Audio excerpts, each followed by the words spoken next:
دعمكم لقناة أحمد مقبول يعني الكثير لي. اشتركوا في القناة وأعجبوا بمقاطع الفيديو وشاركونا آراءكم.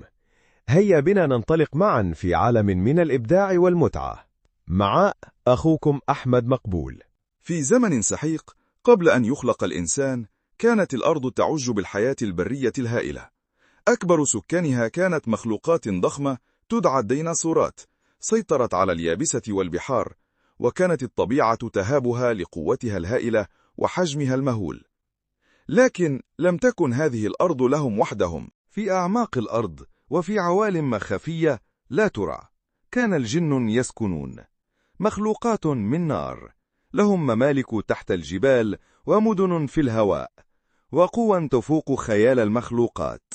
كل شيء بدأ عندما اقترب الجن من منطقة تدعى وادي النار، وهي أرض مليئة بالطاقة القديمة التي تخرج من قلب الأرض.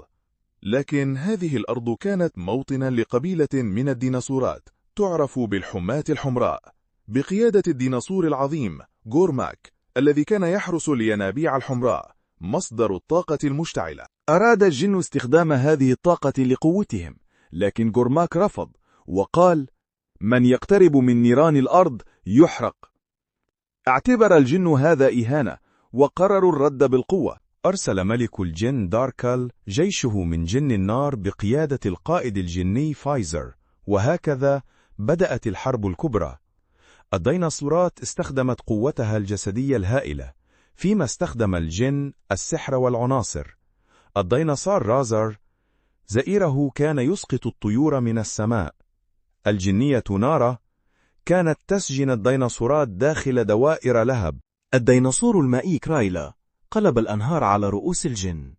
الجني شامهور سحر السماء حتى أمطرت نارا، واشتعلت الأرض وانفجرت البراكين وتحولت الغابات إلى رماد. بعد سنوات من الحرب، شعر طرفان أن الدمار خرج عن السيطرة، فاتفق الكبار من الجن والديناصورات على قمة في جبل أسود عظيم يدعى جبل النهاية.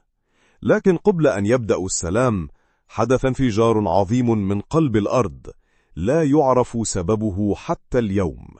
ربما طاقة منسية انفجرت أو لعنة من قديم الزمان.